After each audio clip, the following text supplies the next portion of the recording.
आप सभी को मेरा नमस्कार। मेरा नाम गौरव वर्मा है और मैं आप सभी का हेमवती नंदन बहुगुणा गढ़वाल विश्वविद्यालय में स्वागत करता हूं। साथियों, गढ़वाल विश्वविद्यालय यूपीएससी की फ्री कोचिंग करा रहा है और इसी विषय में जानने के लिए आज हमारे साथ doctor Ambedkar centre of excellence के संस्थान के डॉक्टर आशीष बहुगुणा सर हैं। सर, मैं आपका स्वागत करता हूं। Thank you. साथियों, मैं आपको बता दूं कि सर इसी ब्रांच में जो यहाँ पे जो ये आप बोर्ड देख रहे होंगे, doctor Ambedkar centre of excellence के सर फैकल्टी हैं और सर साइंस और टेक्नोलॉजी विषय देखते हैं। सर, इससे पहले कि हम वीडियो को आगे बढ़ाएं, मैं आपसे जानना चाहता हूं कि आप एक छोटे से शब्दों में डेज के बारे में बताएं।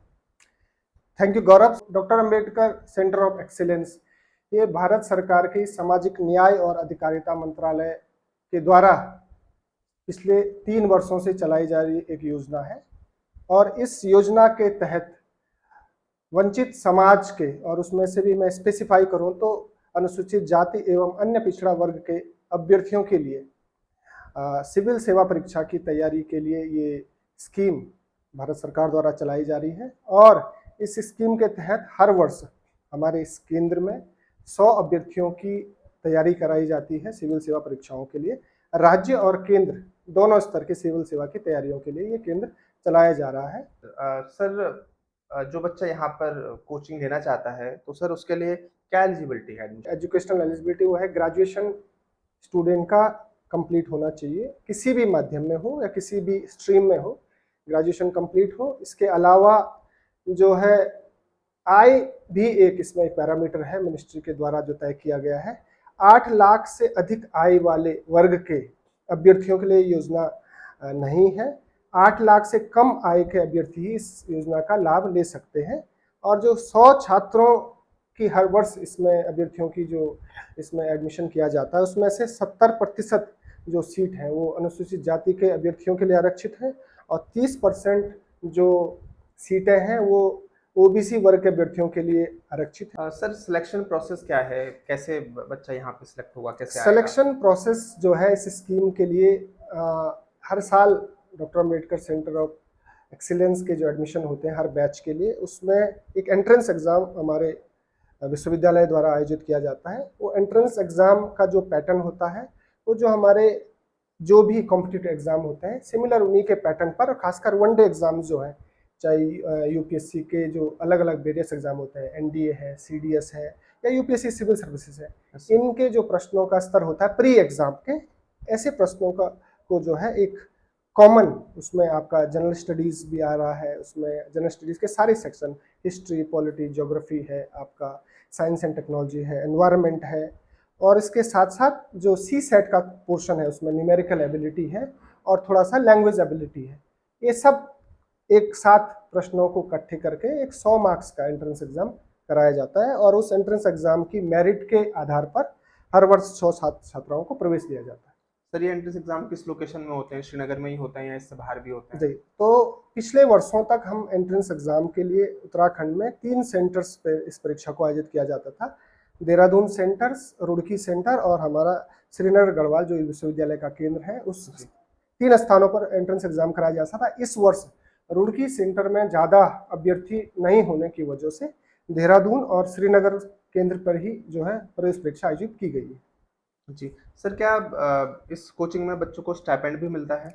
हर महीने 4,000 रुपये का स्टाइपेंड भारत सरकार द्वारा दिया जाता है और जो स्टाइपेंड दिया जाता है वो डायरेक्ट बेनिफिट ट्रांसफ़र के माध्यम से अभ्यर्थी के खाते में, मीन्स लाभार्थी के खाते में डायरेक्टली जाता है। और जो स्कीम में जो फंड ट्रांसफ़र का जो व्यवस्था है वो एडमिशन के बाद जो है एक ग्रांट 6 महीने की एक बार मिलती है और उसके बाद मिड जब कोर्स आधा से ज़्यादा कंप्लीट हो जाता है उसके बाद सेकंड ग्रांट के लिए अभ्यर्थी को जो के खाते में जो है मिनिस्ट्री द्वारा स्टाइपेंड ट्रांसफ़र किया जाता है। परंतु इसमें एक इम्पॉर्टेंट क्राइटेरिया ये भी मैं मेंशन करना चाहूँगा कि छात्र छात्राओं को स्टाइपेंड के लिए अटेंडेंस की का भी एक बड़ा रोल है। दूसरी जो इंस्टॉलमेंट है फी की या स्टाइपेंड की बच्चों के खाते में जो जाती है उसमें एडमिशन के बाद लगातार कक्षा में उपस्थित छात्रों की उस पे निर्भर करता है कि जो द्वितीय इंस्टॉलमेंट है वो छात्र छात्राओं के खाते में आएगी या नहीं आएगी। जिनका अटेंडेंस कम है उनका नाम रिकमेंड नहीं किया जाता है। ये स्पेसिफिकली जो है मिनिस्ट्री के जो है नॉर्म्स हैं, और इन सभी मानदंड पर जो खरा उतरेंगे उन्हें स्टाइपेंड पूरे 12 महीने की स्टाइपेंड मिलती है। तो कोचिंग का जो पूरा का पूरा स्कीम या योजना जो चलाई जा रही है वो 12 महीने की है। तो 12 महीने तक लगातार अभ्यर्थी जो है इस योजना के तहत पाठ्यक्रम को कंप्लीट करते हैं, उसकी कोचिंग करते हैं। और इस योजना में एक और भी चीज मैं आपसे जोड़ना चाहूंगा कि योजना का लाभ एक अभ्यर्थी अधिकतम 2 बार ले सकता है। सर कोई छात्र अगर इस संस्था को ज्वाइन करता है तो उससे क्या बेनिफिट्स मिलेंगे? देखिए, बेनिफिट तो सबसे पहला बेनिफिट तो क्योंकि स्टाइपेंड का है, ये हम सभी जानते हैं। अभ्यर्थी को अपने सिविल सेवा परीक्षा की तैयारी के साथ साथ एक आर्थिक रूप से भी उसको आत्मनिर्भरता मिलती है। दूसरा जो लाभ है, हम क्योंकि केंद्र चला रहे हैं और वो भी सिविल सेवा परीक्षाओं के लाभ के लिए अभ्यर्थी इसमें जो है पास करें। अभ्यर्थी विश्वविद्यालय स्तर पर ही, उन्हें महानगरों में न जाना पड़े और सुदूर, क्योंकि उत्तराखंड एक पर्वतीय क्षेत्र है, हमारा विश्वविद्यालय ऐसी लोकेशन पर है जहाँ पर एक तो हमारा शहर इतना बड़ा नहीं है और दूसरा कोचिंग की ऐसी सुविधाएं सिविल सेवा परीक्षाओं को ध्यान में रखते हुए यहाँ पर उपलब्ध नहीं थी। तो केंद्र का एक तो फायदा ये हुआ कि अभ्यर्थियों को बड़े महानगरों में जाने की जरूरत नहीं पड़ी और विश्वविद्यालय में अपने पाठ्यक्रमों के साथ साथ इस योजना का उनको लाभ मिल रहा है। एक तो लाभ ये है। दूसरा लाभ है, विश्वविद्यालय हमारे इस केंद्र में डेडिकेटेड एक लाइब्रेरी है सिविल सेवा की परीक्षाओं को तैयारी करने के लिए। उसमें रेफरेंस बुक हैं, मैगजीन्स हैं और जितने भी जो प्रतिष्ठित जो राइटर्स की किताबें हैं जो सिविल सेवा परीक्षाओं को ध्यान में रखते हुए बनाई गई हैं, वो सभी जो पाठ्य पुस्तकें हैं उनका लाभ छात्र छात्राओं को मिलता है। और विश्वविद्यालय की भी लाइब्रेरी की फैसिलिटी जो इस केंद्र में अध्ययन करे छात्र उनको मिलती है। विश्वविद्यालय का जो बस फैसिलिटी है ये भी छात्र छात्राओं को मिलती है। और शीघ्र ही भारत सरकार और उत्तराखंड सरकार के जो समाज कल्याण मंत्रालय है और भारत सरकार का सामाजिक अधिकारिता मंत्रालय है, उससे हमारे विश्वविद्यालय स्तर से बात चल रही है। हमारे अंबेडकर उत्कृष्टता केंद्र के जो समन्वयक हैं प्रोफेसर आनंद सेमवाल जी, वो लगातार विभिन्न जो एजेंसीज हैं उनसे कि हमारे छात्र छात्राओं को एक रेजिडेंशियल प्रोग्राम शुरुआत करने की कोशिश कर रहे हैं, जिसके तहत आने वाले समय में 2 हॉस्टल्स की सुविधा भी शीघ्र तैयार होने जा रही है, ऐसी हमारी आशा है। सर मेरा अगला सवाल आपसे ये है कि अब तक कितने छात्र यहाँ पर अध्ययन कर चुके हैं और क्या कुछ पॉजिटिव रिजल्ट्स आए, कुछ अचीवमेंट है? पिछले 3 वर्षों में हमारे जो इस केंद्र के छात्र हैं वो विभिन्न एग्जाम्स में, उसमें यूपीएससी आपका जो है सीडीएस एग्ज़ाम हो, आपका आर्म फोर्स जो है आपका का एक जो एंट्रेंस एग्ज़ाम होता है एयरफोर्स के लिए, एयरफोर्स अकेडमी का एग्ज़ाम होता है, उस एग्ज़ाम में आपका फूड कॉरपोरेशन ऑफ इंडिया के एग्ज़ाम होते हैं, उस एग्ज़ाम में एसएससी के एग्ज़ाम्स में और उत्तराखंड पब्लिक सर्विस कमीशन के अपर पीसीएस एग्ज़ाम में, लोअर पीसीएस एग्ज़ाम में, असिस्टेंट कंजर्वेटर ऑफ फॉरेस्ट और फॉरेस्ट रेंजर एग्ज़ाम है उस एग्ज़ाम में, सचिवालय समीक्षा अधिकारी एग्ज़ाम में, ऐसे विभिन्न एग्ज़ामों में हमारे 15 से 16 छात्र अभी तक जो है क्वालिफाई हो चुके हैं विभिन्न एग्ज़ाम में। उनमें से कई सारे तो ऑलरेडी सेवाओं में जो है ज्वाइन भी कर चुके हैं। एक समीक्षा अधिकारी में एक छात्रा ज्वाइन कर चुकी है। उत्तराखंड एस्पायर एंड आपका जो सेफ्टी ऑर्गेनाइजेशन है उत्तराखंड पुलिस का, उसमें एक एसआई के रूप में ज्वाइन कर चुके हैं। एक छात्र जो है हमारा जो है एसएससी के थ्रू ऑलरेडी एसआई ज्वाइन कर चुका है सेंट्रल आर्म्ड पुलिस फोर्सेस में।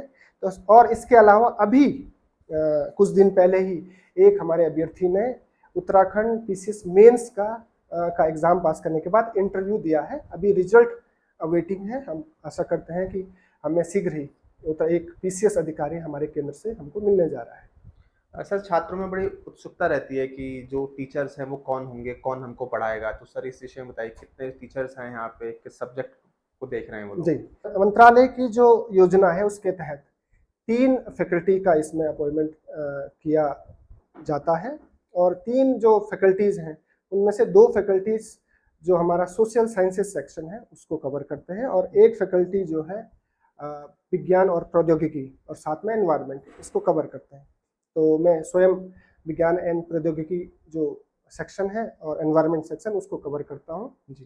तो पूरे 12 महीने की जो हमारा ये कोचिंग योजना है उसमें डेडिकेटेड फैकल्टी जो है इसमें अपॉइंट किए जाते हैं, क्योंकि जब तक अब जो फैकल्टीज़ हैं वो डेडिकेटेड फैकल्टीज़ नहीं होंगी, किसी भी सेंटर को चलाने में। रिजल्ट्स के लिए की ज़्यादा हम आशा तब तक नहीं कर सकते हैं। तो ये सुखद है कि हमारे पास जो है इस केंद्र में डेडिकेटेड फैकल्टीज़ हैं और हर वर्ष हमारा जो अभ्यर्थियों के चयन का जो प्रतिशत है वो हर वर्ष बढ़ रहा है। ऐसी सुखद अनुभव हम सभी को जो है पिछले कुछ समय से मिल रहा है। सर सबसे इम्पोर्टेंट सवाल ये है कि सर अब नेक्स्ट टाइम जो डेज है उसके फॉर्म कब खुलेंगे और रेगुलरली किस टाइम पे फॉर्म खुलते जी हैं? जी, ये बड़ा जो है एक महत्वपूर्ण प्रश्न है। हर वर्ष, क्योंकि हमारी ये जो कोचिंग योजना है ये 12 महीने की कोचिंग योजना है, तो हमारा जो सेशन चल रहा है वो जनवरी से दिसंबर का चल रहा है। तो जनरली क्योंकि दिसंबर के माह में हम एंट्रेंस एग्जाम करते हैं, आयोजित करते हैं, तो सितंबर माह में या अक्टूबर माह में हर वर्ष इसके फॉर्म्स निकलते हैं यूनिवर्सिटी की वेबसाइट पर। समर्थ पोर्टल के थ्रू ही जो है एडमिशन की प्रक्रिया आयोजित की जाती है। तो सितंबर और अक्टूबर माह में हम हर वर्ष इसका जो है फॉर्म इसके निकलते हैं। अभ्यर्थी जो एलिजिबल अभ्यर्थी होते हैं वो इसके लिए अप्लाई कर सकते हैं। सर इससे अधिक भी अगर किसी छात्र को कुछ जानकारी लेनी हो तो सर फिर वो कैसे रीच करें? जी जी, हमारे जो विश्वविद्यालय की वेबसाइट, ऑफिशियल वेबसाइट है www.hnbgu.ac.in। इस वेबसाइट पर DAC, doctor Ambedkar centre of excellence नाम का एक कॉलम अलग से है। उस जो है पेज पर जा करके इस स्कीम के बारे में संपूर्ण जानकारी उपलब्ध है। और इसके अलावा प्रोफेसर MM सेमवाल जो हमारे इस सेंटर के कोऑर्डिनेटर हैं, डिपार्टमेंट ऑफ पॉलिटिकल साइंस भी हैं, और उनकी के पास भी इस स्कीम के बारे में फर्दर जानकारी या जो भी छात्र इसके बारे में जानना चाहते हैं, हमारे अम्बेडकर सेंटर के फैकल्टीज़ की भी डिटेल्स वेबसाइट पे उपलब्ध हैं, उनसे भी इस स्कीम की जानकारी ले सकते हैं। धन्यवाद सर, आपने काफ़ी जानकारी दी हमें डेज के विषय में, और निश्चित ही जिस प्रकार आप लोग प्रयास कर रहे हैं कि जो वंचित समाज है उनको वो मेन स्ट्रीम में आ पाए, और ये भारत सरकार का भी बहुत अच्छा कदम है।